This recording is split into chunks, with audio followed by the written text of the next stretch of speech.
Hello viewer, welcome to my channel English grammar by Gautam Bahadur. আজকের বিষয়টি হচ্ছে future indefinite. Future indefinite, future অর্থাৎ ভবিষ্যৎ, ইনডিফিনাইট মানে অনির্দিষ্ট। ভবিষ্যৎ তো অনির্দিষ্টই হয়। তো 12টা টেন্সের মধ্যে এটি একটি টেন্স এবং বেসিক 3টে টেন্স, প্রেজেন্ট, পাস্ট ও ফিউচার।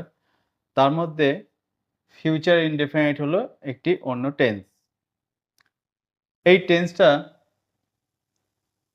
যদি বলি যে আমি দুভাগে ভাগ করতে পারি, দুটো বাস্তব আর একটা অবাস্তব, অর্থাৎ দুটো ফ্যাক্ট যা বাস্তবে ঘটেছিল, আর একটা অবাস্তব অর্থাৎ যেটা ঘটেনি, ঘটবে, অ্যান্টিসিপেশন। অর্থাৎ আজকে দাঁড়িয়ে আমি ভবিষ্যতের কথা ভাবছি, আর ভবিষ্যৎ যা এখনো ঘটেইনি, যে সময়টা এখনো আসেনি, আর সেই সময়ে কোনো কাজ।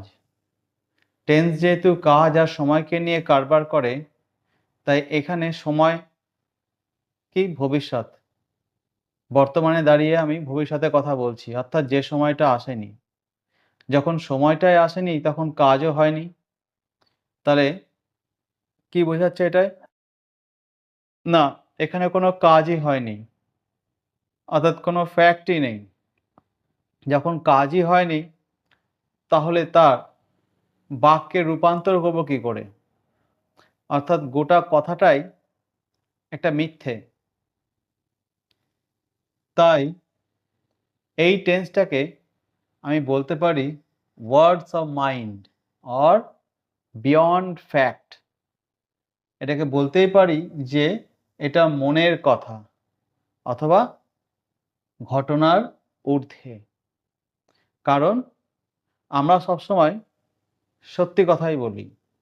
সত্যি কথা বলতে যেটা আমরা দেখি, যেটা আমাদের ইন্দ্রিয় দেখে, অনুভব করে, সেটাই বলি। কোনো ঘটনা ঘটে, সেটা আমরা দেখি, দেখে বলি, সেটাকে ফ্যাক্ট বলে জানি। ভবিষ্যৎ আমরা কেউই দেখিনি, এই সময়টা আমরা কেউই দেখিনি। আমরা সবসময় বর্তমানকেই দেখি আর অতীতকে অভিজ্ঞতা করেছি।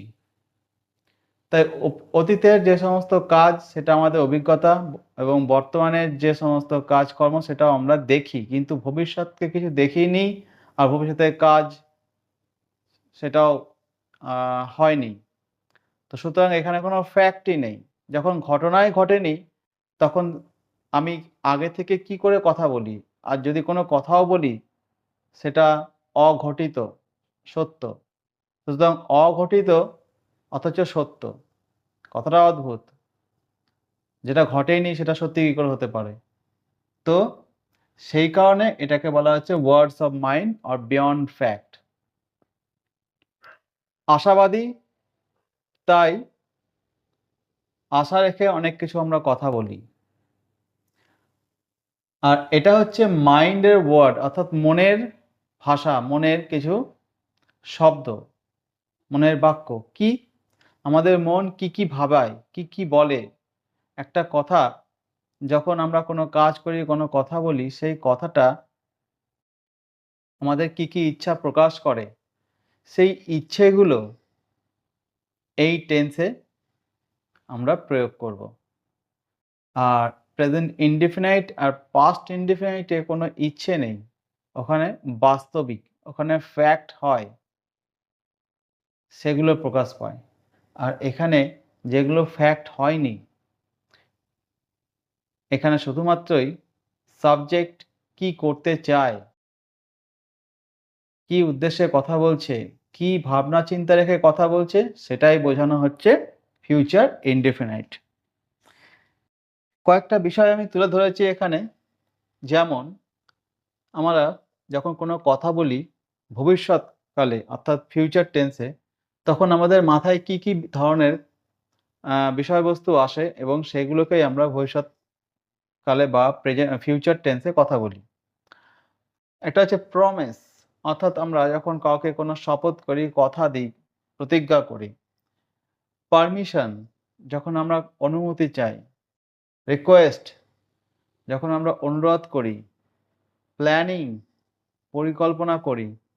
ডিজায়ার, ইচ্ছা প্রকাশ করি। চ্যালেঞ্জ, চ্যালেঞ্জের বাংলা একটু হতে পারে, আমার কাছে এই মুহূর্তে মনে পড়ছে না। চ্যালেঞ্জ করা, চ্যালেঞ্জ করা মানে চ্যালেঞ্জ করা বোঝাই যাচ্ছে। থ্রেট, থ্রেট হচ্ছে ভীতি প্রদর্শন করা। আর প্রেডিকশন, প্রেডিকশন হচ্ছে অনুমান। অ্যাসিউরেন্স মানে নিশ্চিতকরণ। তো এগুলোই হয়তো সব হবে না, এর থেকে দু একটা বেশি হতে পারে, আমার এই মুহূর্তে মনে পড়ছে না। মোটামুটি আমি কটা গুছিয়ে রেখেছি যেগুলো আমাদের কোনো অর্থাৎ ওয়ার্ডস অফ মাইন্ড এগুলোকে বলতে পারি। বিয়ন্ড ফ্যাক্ট, এগুলো ওয়ার্ডস অফ মাইন্ড। আমাদের মন অনেক কিছু ভাবায়, অনেক কিছু মনের মধ্যে আসে, অনেক প্রতিক্রিয়া মনের মধ্যে তৈরি হয় এবং সেই প্রতিক্রিয়া থেকে আমরা অনেক কিছু কথা বলি যেটা ফ্যাক্ট নয়। তো এই ধরনের কথাগুলো প্রকাশ করবে হচ্ছে future indefinite tense. Future indefinite tense একটা অবাস্তব, তার বড় প্রমাণ হচ্ছে ফিউচার ইনডেফিনাইট টেন্সের জন্য কোনো ভার্ব হয়নি। এবার না হওয়ার কারণ কি? ভার্ব মানে কাজ।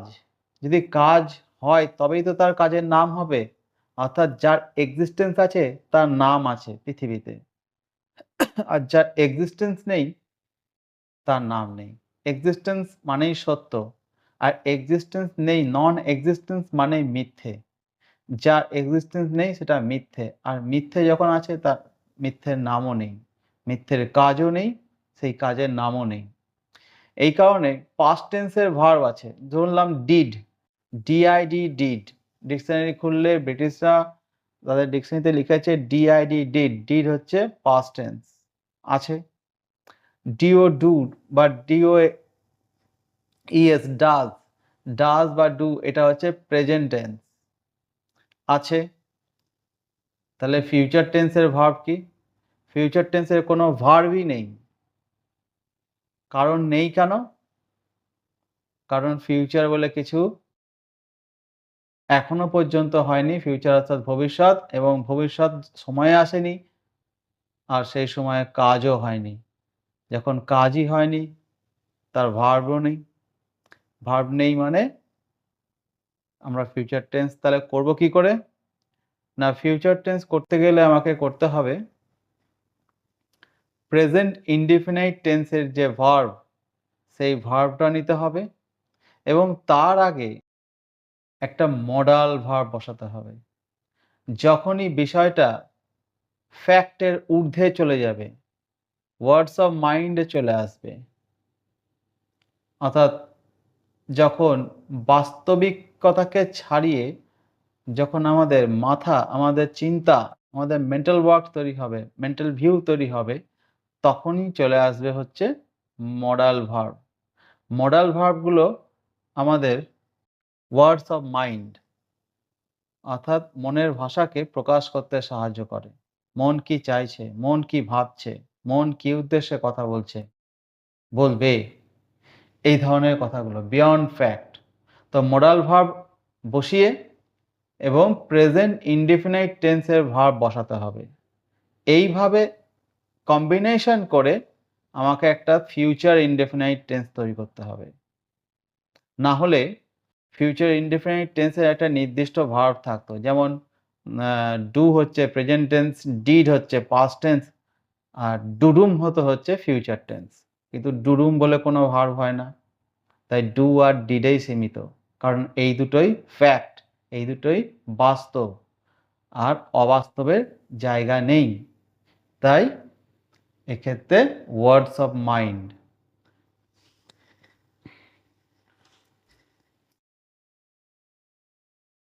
যদি বাংলায় উচ্চারণ করি তাহলে ক্রিয়াপদের সঙ্গে যখন ব সাউন্ড শুনতে পাবো, যেমন প্রেজেন্ট ইনডেফিনাইটে কি স্বরবর্ণ, ব্যঞ্জন বর্ণ শুনতেই পাবো না। প্রেজেন্ট ইনডেফিনাইটে ক্রিয়াপদের সঙ্গে যেমন স্বরবর্ণ শুনতে পাবো, যেমন এ, ই, আ, ও, যেমন কর যুক্ত ই করি, কর যুক্ত ও করো, কর যুক্ত এ করে, অর্থাৎ এ, ই, আ, ও এই ধরনের কিছু হচ্ছে স্বরবর্ণ। স্বরবর্ণ যদি ক্রিয়াপদের সঙ্গে যুক্ত হয় এরকম কিছু দেখি বা শুনি তাহলে সেটা প্রেজেন্ট ইনডিফিনিট টেন্স। যদি ক্রিয়াপদের সঙ্গে ল আর ম সাউন্ড শুনতে পাই তাহলে ওটা পাস্ট ইনডিফিনিট টেন্স, মানে বলল, বললাম, করলাম এরকম। আর ক্রিয়াপদের সঙ্গে যদি ব সাউন্ড শুনতে পাই, বে বা বো, তাহলে ওটা ফিউচার ইনডেফিনাইট টেন্স। এবং সেই বে বা বো, শ্যাল আর উইল এর কোনো মানে হয় না, কারণ এটা মনের ভাষা। আর মনের ভাষা মানে যেটা ফ্যাক্ট নয়, যেটা ঘটনা ঘটেনি, অর্থাৎ মন থেকে তৈরি করা এক বহিঃপ্রকাশ। তো শ্যাল আর উইল, অর্থাৎ আমি এটুকু বলতে পারি যে এর অর্থ বে বা বো। শ্যাল গো, যাবো, মানে যাই যুক্ত বো, যা ইংরেজি গো, আর বো শ্যাল, তাহলে শ্যাল গো। ঠিক এইরকম ভাবে ইউজ করতে হবে।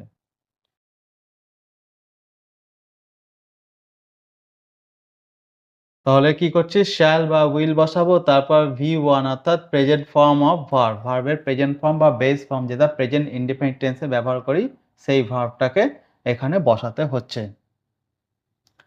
তো এখানে কয়েকটা আমি এক্সপ্রেশন দিয়েছি যেটা মাইন্ডের এক্সপ্রেশন, অর্থাৎ মন থেকে যখন আমাদের বাস্তবিকতা ঊর্ধ্বে চলে যায় তখন আমরা আমাদের মন কাজ করতে শুরু করে, আমাদের মাইন্ড কাজ করতে শুরু করে, এবং মাইন্ড বিভিন্ন রকম এক্সপ্রেশন, বিভিন্ন রকম উদ্দেশ্য নিয়ে কথা বলে। সেই উদ্দেশ্যগুলো কি কি এবং সেইটা পূরণ করতে শ্যাল আর উইল কিভাবে ইউজ করা হয় তার কয়েকটা উদাহরণ সহকারে আমি দেখাচ্ছি।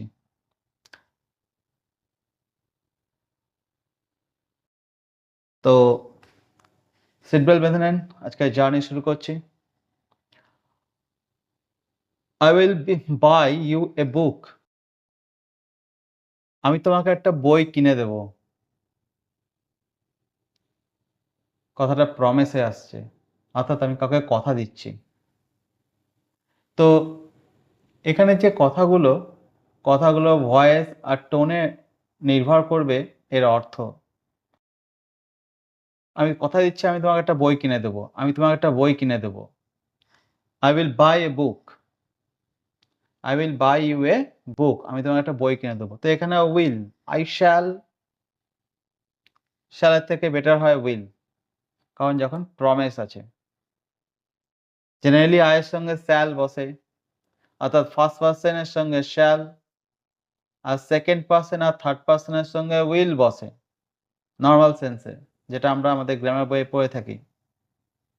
ওটা অ্যাকচুয়ালি ব্রিটিশ ল্যাঙ্গুয়েজ, কিন্তু মডার্ন যেটা আমেরিকান ল্যাঙ্গুয়েজে ইউজ করা হয় সেখানে শ্যালকে তুলনামূলক কম পাত্তা দেওয়া হয়, সেখানে উইলকে বেশি প্রাধান্য দেওয়া হয়। তো এখানে I will buy you a বুক, যেহেতু আমি প্রমিস করছি তাই জন্য এখানে উল্টেই যাচ্ছে। যখন নরমাল কথা বুঝাবে না, যখন কোনো প্রমিস সেন্স বুঝাবে তখন শ্যালের জায়গায় উইল আর উইলের জায়গায় শ্যাল হয়ে যায়। অর্থাৎ যে নিয়মটা আছে পুরো নিয়মটা উল্টেই যায়। ফার্স্ট পারসনে হয় শ্যাল, সেকেন্ড পারসন আর থার্ড পারসন হয় উইল, এটা হচ্ছে জেনারেল রুলস। আর যখন জেনারেল হবে না তখন হবে ফার্স্ট পারসনে উইল, সেকেন্ড পারসন আর থার্ড পারসনে শ্যাল হয়ে যায়। তো যাই হোক, মোটামুটি ভুল ঠিক ওই ঊর্ধ্বেই হয়, কারণ আমরা অনেক ইউজ দেখেছি, নিউজপেপারে ইউজ দেখি, অনেক কমেন্ট্রি শুনি। সেখানে এই শ্যাল উইল গুলো এখন আমাদের যে বইয়ে গ্রামার বইয়ে ছাপা আছে তার থেকেও এখন অন্য পর্যায়ে ব্যবহার করা হয়। তো I will buy you a book, আমি তোমাকে একটা বই কিনে দেবো। এখানে এর মাধ্যমে I ফার্স্ট পারসনের সঙ্গে উইল বসিয়েছে, এখানে শ্যাল বসার কথা কিন্তু শ্যাল না বসে উইল বসেছে, কারণ এখানে একটা প্রমিস সেন্স আছে। প্রমিস, এটা জেনারেল নয়। পারমিশন, যখন আমরা পারমিশন বা রিকোয়েস্ট করব তখন ওটা ইন্টারোগেটিভ স্ট্রাকচারে হয়ে যাবে, অর্থাৎ অক্সিলারি, অর্থাৎ মডাল ভার্ব, মডাল অক্সিলারি সবার প্রথমে বসবে।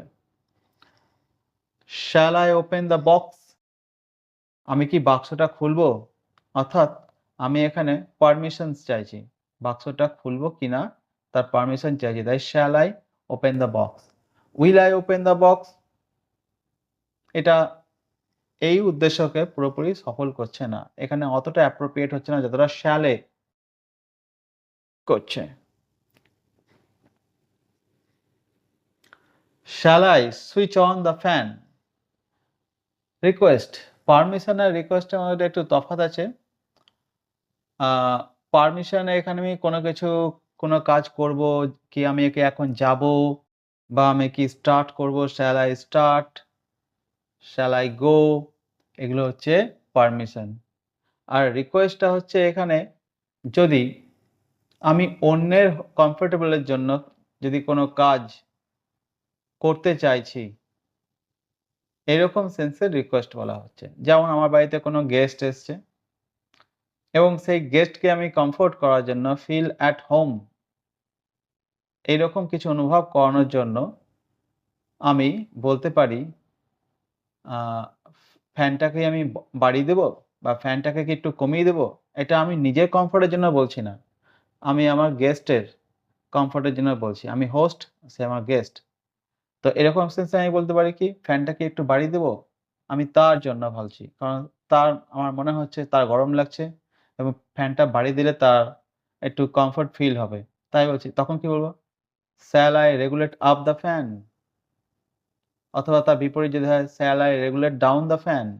তো এখানে শ্যাল বলতে আমি এখানে রিকোয়েস্ট সেন্সে করা হচ্ছে যে নিজের জন্য নয়, অপরের জন্য।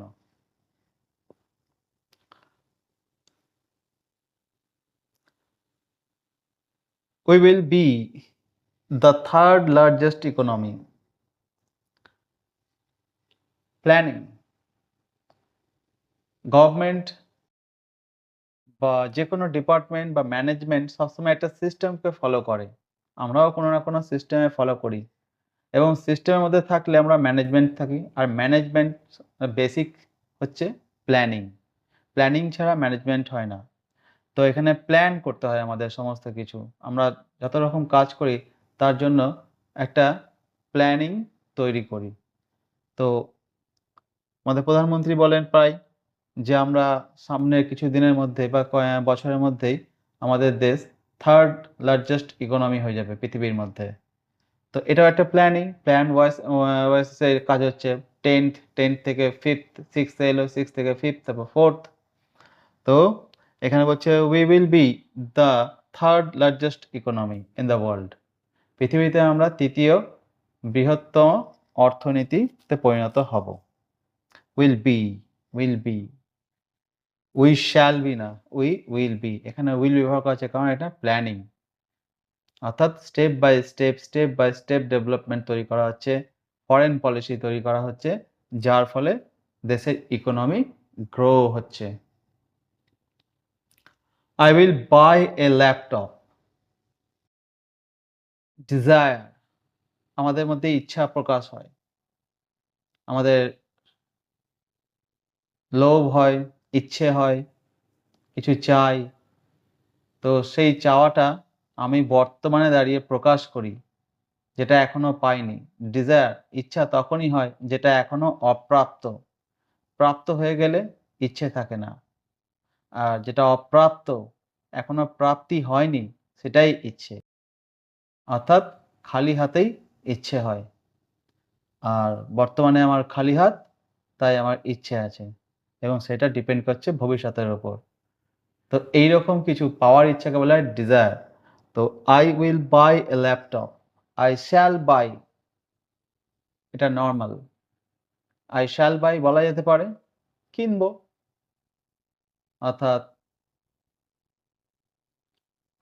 এটা ফরমাল ল্যাঙ্গুয়েজে বলতে পারি I shall buy, আমি কিনবো, কেনার ইচ্ছা আছে। আর I will buy, এখানে আমি আমার ইচ্ছে প্রকাশ করছি, eagerness প্রকাশ করছি, যেটা আমার আ ডিজায়ার বা উইশকে প্রকাশ করছে। তো I will buy, এক্ষেত্রে I will buy, shall এর জায়গায় I will buy ইউজ করব। I will defeat you, আমি তোমাকে হারাবো, পরাজিত করব। চ্যালেঞ্জ, যখন সামনাসামনি দুটো পক্ষ হয় তখন এক পক্ষ আরেক পক্ষকে এরকমই কথা বলে যে আমি তোমাকে পরাজিত করব।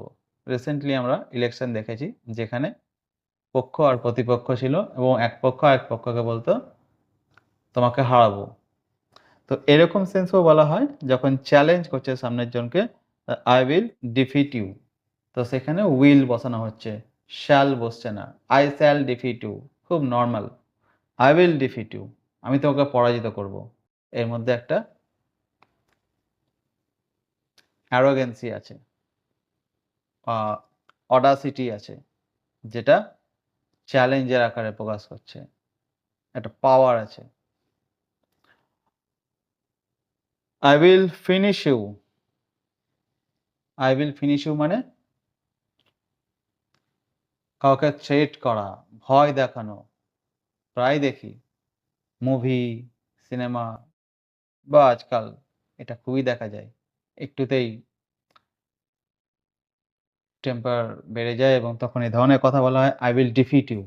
আমি তোমাকে I will finish you, I will kill you, I will destroy you. এই ধরনের কথাগুলো বলা হয়। খুব ফেমাস ডায়লগ হয়ে গেছে এখন অনেক সিরিয়াল সিনেমাতে। তো I will finish you, I shall finish you. এর মধ্যে রক্ত গরমের কোনো ব্যাপার নেই। শ্যাল হচ্ছে খুব নরমাল, ঠান্ডা রক্তের কথা। আর উইলের মধ্যে ১ কেজি ইচ্ছে প্রকাশ করা আছে। ১ কেজি, ১ কেজি রাগ। আর শ্যালের মধ্যে হালকা পাতলা। এর মধ্যে কোনো রকম কোল্ড ব্লাডেড ওয়ার্ড যাকে বলা হয়। আর এটা hot blooded word. Temperature will go up to 54 degree centigrade, যেটা এখন আমরা দেখছি। দিল্লি অলরেডি এক্সপেরিয়েন্স করেছে। তো temperature will go up to 54 degree. Temperature যেতে পারে 54 ডিগ্রি পর্যন্ত। এটা কি? এটা হচ্ছে প্রেডিকশন। আজকাল প্রায় নিউজে আমরা এটা শুনতে পাই। তাহলে উইল গো আপ টু এটা নরমালি আছে, থার্ড পারসনের সঙ্গেই আছে। উইল গো আপ টু যেতে পারে মানে যাবে। ঠিক আছে? তো এটা একটা প্রেডিকশন যেটা আমাদের আবহাওয়া অফিস যেটা প্রেডিকশন করে থাকে, আমরা দেখতে পাই। I will not leave you alone. আমি তোমাকে একা ছাড়ব না। অ্যাসিওরেন্স অর্থাৎ কাউকে আমি নিশ্চয়তা প্রদান করছি যে কিছু হয়ে যাক, আমি তোমাকে একা ছাড়ব না। তো এই সমস্ত ক্ষেত্রে যেখানে beyond the word, beyond the fact, বাস্তবিকতাকে ঊর্ধ্বে, শব্দেরও ঊর্ধ্বে, যে শব্দের মধ্যে একটা বিশেষ ওজন আছে, বিশেষ ইচ্ছে জড়িয়ে আছে, এই ধরনের এক্সপ্রেশনকে বোঝানোর জন্য ফিউচার ইনডেফিনাইটে শ্যাল উইল আমরা ইউজ করব। যেখানে মাইন্ডকে প্রাধান্য দেওয়া হয়, ডিজায়ারকে প্রাধান্য দেওয়া হয়, প্রমিসকে প্রাধান্য দেওয়া হয়। আর যখন ফ্যাক্ট হয়, ফ্যাক্টের মধ্যে মাইন্ড অ্যাবসেন্ট থাকবে, অনলি ফ্যাক্ট থাকবে। আর এই সিনট্যাক্সে একই হয়, অর্থাৎ কিভাবে সেন্টেন্সে তৈরি করব। প্রথমে বসবে সাবজেক্ট, সাবজেক্টের পর বসবে মডাল ভার্ব, মডাল ভার্বের পর বসবে মেইন ভার্ব যেটা অর্থ প্রকাশ করে। তারপর যা থাকবে, অবজেক্ট থাকলে অবজেক্ট, কমপ্লিমেন্ট থাকলে কমপ্লিমেন্ট, অ্যাডভার্বিয়ালস থাকলে অ্যাডভার্বিয়ালস, এগুলো বসে যাবে। যদি নেগেটিভ হয় তাহলে নেগেটিভ হলেও তাই বসবে। প্রথমে সাবজেক্ট এবং নেগেটিভের নট সবসময় প্রথম ভার্বের পর বসে, সুতরাং প্রথমে কে বসছে? Modal auxiliary verb. আর ইনডেফিনাইট টেন্স মানে ফিউচার, এখানে ফিউচার ইনডেফিনাইট টেন্সে ভার্বের সংখ্যা এখানে ম্যাক্সিমাম দুটোই হতে পারে। একটা হচ্ছে ফার্স্ট মডাল ভার্ব, সেকেন্ডটা হচ্ছে মেন ভার্ব। তো এটা যেহেতু বলা হয়েছে যে এটা বেসিক্যালি প্রেজেন্ট ইনডেফিনিটের উপর নির্ভর করে, কারণ মেন ভার্বটা প্রেজেন্ট টেন্সে হয়, কারণ ফিউচার টেন্সের কোনো ভার্ব হয় না। তো সেটাকে কোনো রকমের জোড়াতালি করে তৈরি করা হয়। সেই জোড়াতালি ভার্বটা হচ্ছে শ্যাল আর উইল। শ্যাল আর উইলকে বসাও, তার উপর প্রেজেন্ট টেন্স বসাও, প্রেজেন্ট টেন্সের ভার্ব বসাও, তৈরি করা ফিউচার। এবং নট বসালে পরে শ্যাল বা উইলের পর নট বসাবো, তারপর মেন ভার্বটা বসাবো। আর যদি এটাকে ইন্টারোগেটিভ তৈরি করি, প্রশ্নবোধক তৈরি করি, তাহলে প্রশ্নবোধক তৈরি করতে গেলে একটাই ফর্মুলা, সবসময় অক্সিলারি বা মোডাল ভার্ব বা যে ভার্বটা আছে সেই ভার্বটা সেন্টেন্সের শুরুতেই বসবে। এখানে কি হবে, শুধু সাবজেক্ট আর মোডাল ভার্বের জায়গায় পরিবর্তন হবে, আর বাকি জায়গায় কিচ্ছু হবে না। অর্থাৎ জেনারেলি সাবজেক্ট প্রথমে বসে, এখানে মোডাল ভার্বটা প্রথমে বসবে, আর তারপর বসবে হচ্ছে সাবজেক্ট, তারপর যেমনটা আছে তেমন, তারপর মেন ভার্ব বসবে, তারপর যা থাকবে অবজেক্ট, ভার্ব, আদার্স যা থাকবে সেগুলো বসে যাবে। আর নট এর বিষয়টা, যদি নট থাকে, নেগেটিভ ইন্টারোগেটিভ থাকে, তাহলে নেগেটিভ ইন্টারোগেটিভ করতে গেলে ২ রকম আছে। যেটা বলেছিলাম, সাবজেক্ট যদি প্রথমে ভার্ব বসাও, নেগেটিভ ইন্টারোগেটিভ, ইন্টারোগেটিভের জন্য প্রথম ভার্ব বসাবো, ভার্ব বসানোর পর নট আমি কন্ট্রাক্টেড ফর্মে বসাতে পারি, অর্থাৎ সংকুচিত ফর্ম, যেমন উইল নট এর জায়গায় ওন্ট করতে পারি, WONT অ্যাপোস্ট্রফি দিয়ে টি বসাতে হবে, এভাবেও করতে পারি। তবে এটা ইনফর্মাল ল্যাঙ্গুয়েজ, এটা জেনারেলি কথা বলার জন্য ব্যবহার করা হয়, কারণ এটা নেটিভ ল্যাঙ্গুয়েজ। ব্রিটিশরা যখন কথা বলে, তাদের কথা দ্রুত উচ্চারণের জন্য উইল নট এত সময় নষ্ট করবে না, ওরা বলে ওন্ট। তো এটা ইনফর্মাল। এটা যখন আমরা রিটেন ল্যাঙ্গুয়েজ বা কোনো পরীক্ষার খাতায় লিখব, তখন আমরা ওন্ট ইউজ করব না, তখন ইউজ করব উইল নট। ওন্ট ইউজ করব না, কারণ ওন্ট ইনফর্মাল ল্যাঙ্গুয়েজ, এটা শুধুমাত্র স্পোকেন ইংলিশের জন্য ঠিক আছে। রিটেন ইংলিশের জন্য আমরা কন্ট্রাকশন ফর্ম ইউজ করব না, ডোন্ট ইউজ করব না, কান্ট ইউজ করব না, ডু নট ইউজ করব, ক্যান নট ইউজ করব, শ্যাল নট ইউজ করব, উইল নট ইউজ করব, কিন্তু শান্ট বা ওন্ট ইউজ করব না। তাহলে যদি বলি